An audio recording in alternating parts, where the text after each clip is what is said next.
Assalamualaikum warahmatullahi wabarakatuh. Perkenalkan, nama saya Reza Aldira Laksana. Bersama saya rekan Isni Septian Nurbani. Kami tergabung dalam kelompok tugas akhir prarancangan pabrik kimia, di mana judul yang kami kerjakan ialah prarancangan pabrik anilin dari nitrobenzena dan hidrogen dengan kapasitas 60.000 ton per tahun.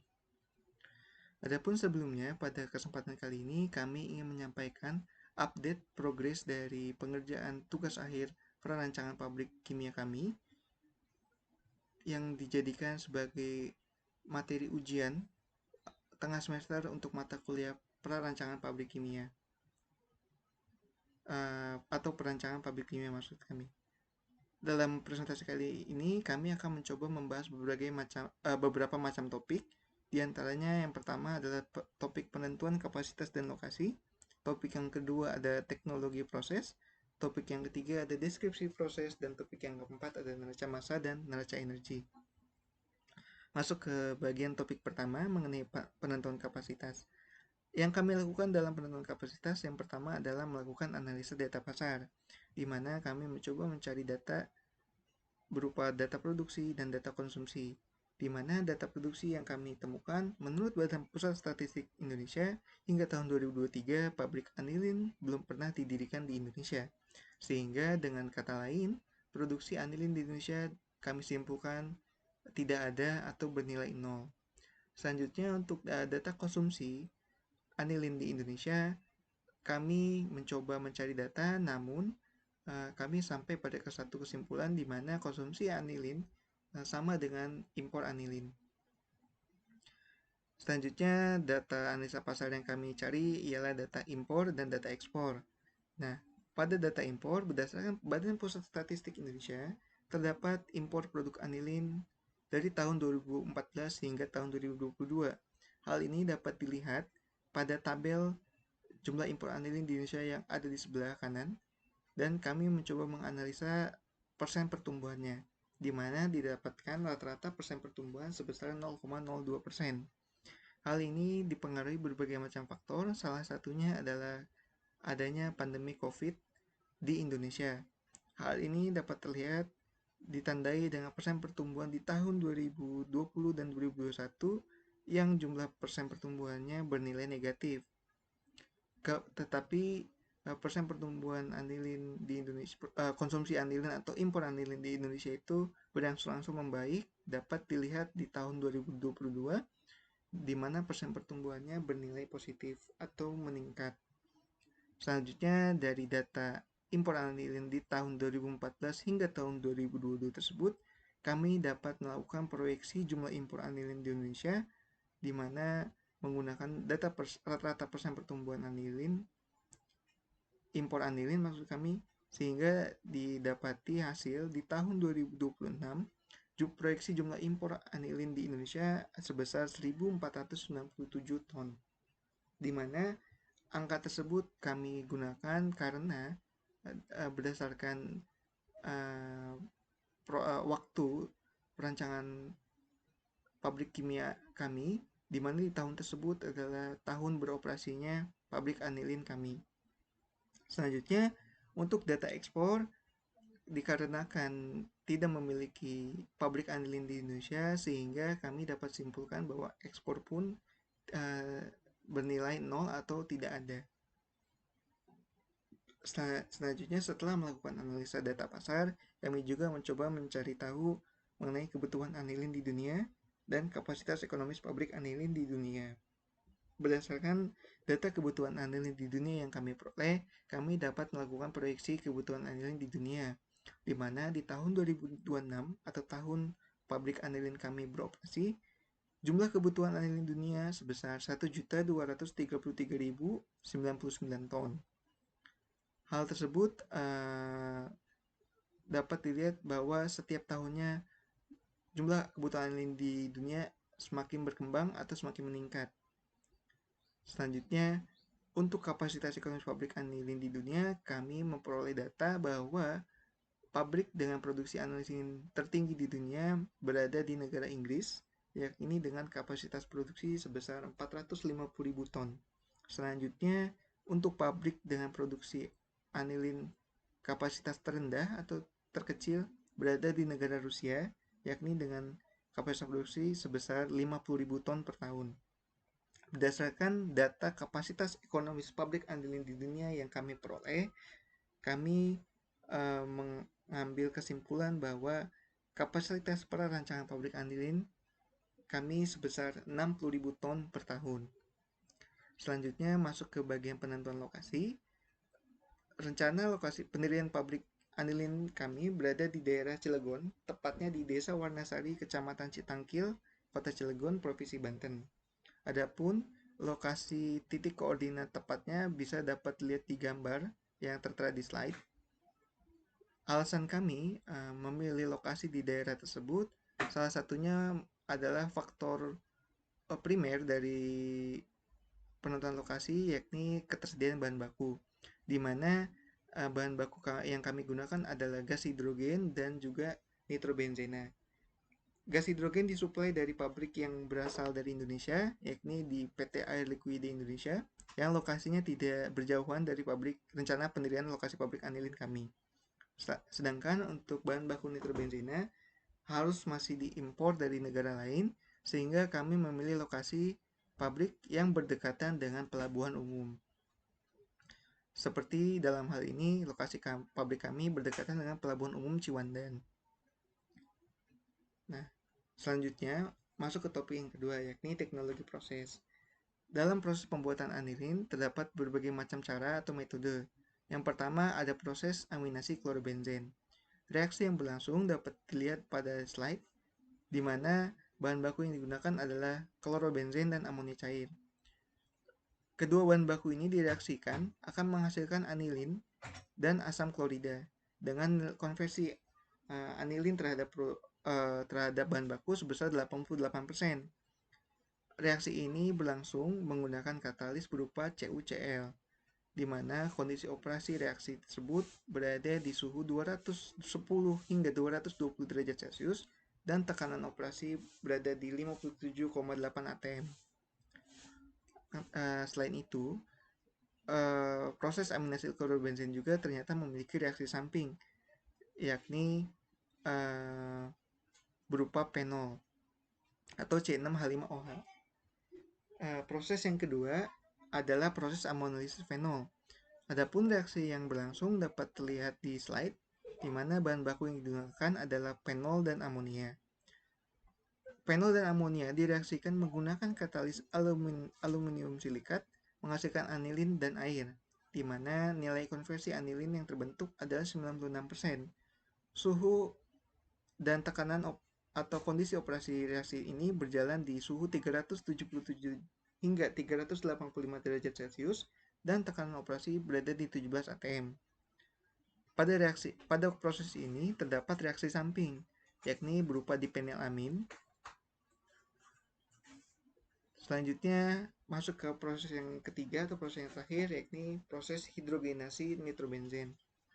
Reaksi yang berlangsung dapat dilihat pada slide berikut ini, di mana bahan baku yang digunakan adalah gas hidrogen dan nitrobenzena dalam fase uapnya.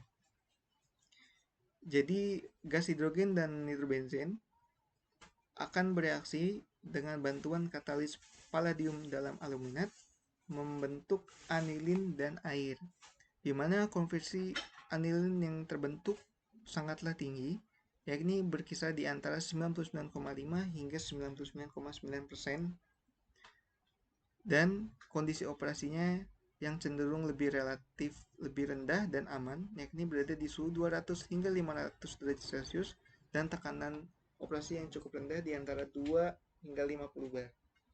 Adapun kelebihan dari proses hidrogenasi nitrobenzen ini adalah proses yang paling umum digunakan di industri dan tidak memiliki produk samping lain yang berbahaya, sehingga proses ini kami pilih dan cocok untuk dijadikan proses yang kami gunakan di rancangan pabrik anilin kami. Berikutnya masuk ke topik yang ketiga mengenai deskripsi proses. Secara umum, proses yang kami lakukan terlihat pada block flow diagram yang tampil pada slide.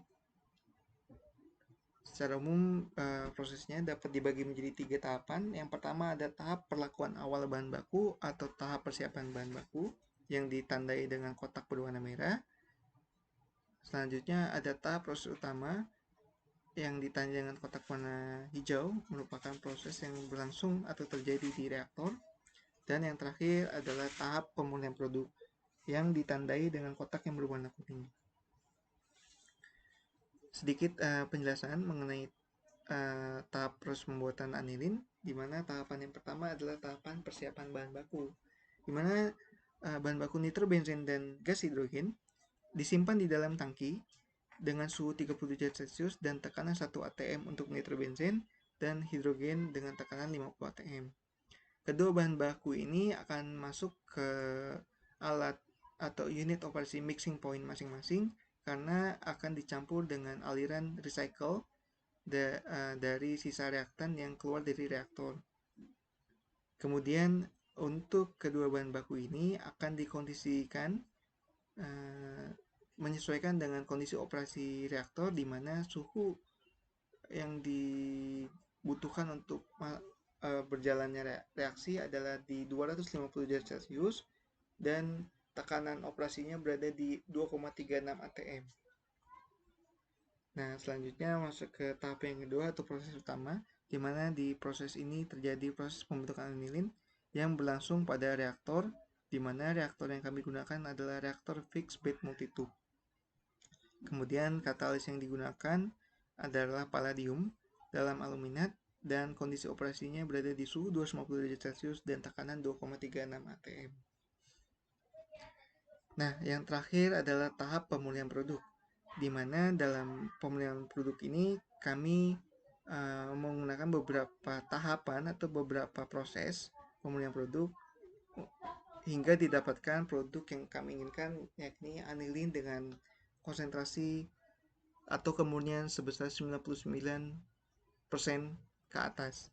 Di mana proses pemurnian produk yang pertama kami menggunakan unit operasi flash drum, atau dalam ini kami beri kode FD01 yang bertujuan untuk memisahkan nitrobenzen sebagai produk bawah dari flash drum untuk kembali di recycle.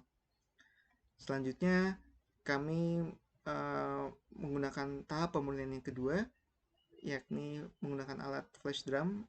Dalam hal ini kami memberikan kode FD02 yang berfungsi untuk memisahkan gas hidrogen sebagai keluaran produk atas flash drum untuk kembali di recycle.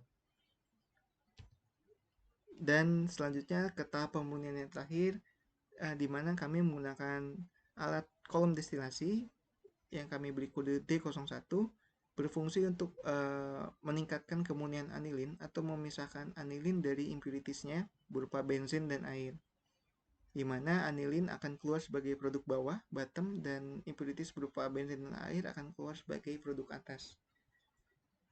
Berikutnya masuk ke topik yang terakhir mengenai neraca massa dan energi. Pada slide kali ini kami berusaha menampilkan diagram alir kuantitatif neraca massa yang bisa dilihat sebagai berikut. Selanjutnya ini ada contoh dari perhitungan neraca massa yang telah kami lakukan.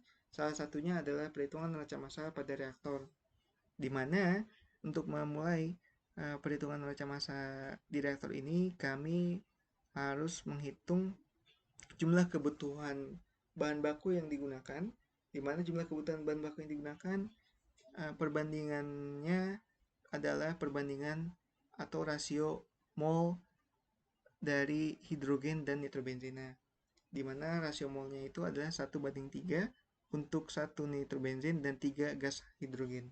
Hal ini dilihat dari reaksi kimia yang berlangsung seperti gambar di atas.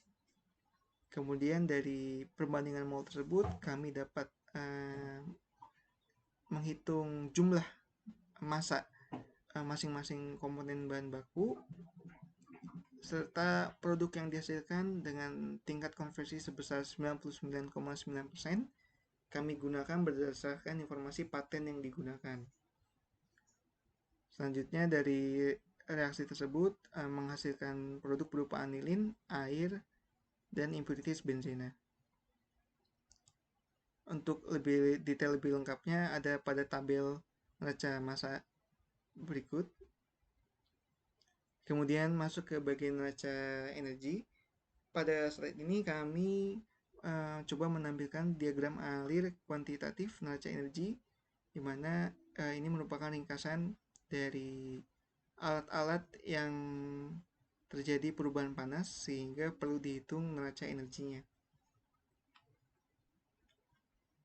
Selanjutnya, ini ada salah satu contoh perhitungan neraca energi pada reaktor R01, di mana kami menghitung nilai entalpi aliran masuk atau Hin, kemudian menghitung entalpi reaksi atau delta HR, dan yang terakhir menghitung entalpi aliran keluar atau Hout, di mana dari perhitungan entalpi reaksi atau delta HR diketahui bahwa reaksi yang berlangsung pada reaktor bersifat eksotermis, sehingga ini diketahui berdasarkan nilai delta HR yang menunjukkan tanda atau nilai yang negatif, sehingga dibutuhkan jaket pendingin pada reaktor dengan media pendingin yang kami gunakan berupa cooling water atau air pendingin.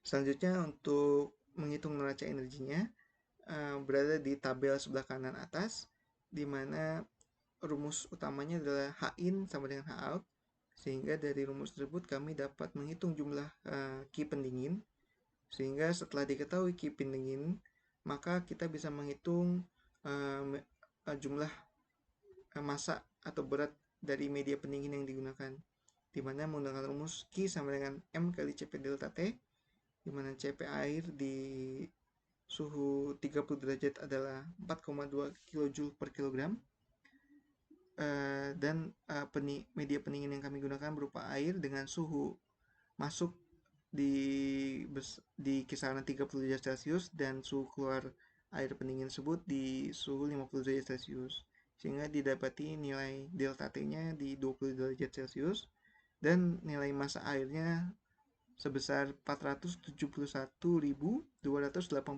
kg per jam. Sekian dan terima kasih. Apabila ada kesalahan mohon dimaafkan. Sekian dari update progres pengerjaan tugas akhir perancangan pabrik kimia kami. Wabillahi taufiq wal hidayah. Wassalamualaikum warahmatullahi wabarakatuh.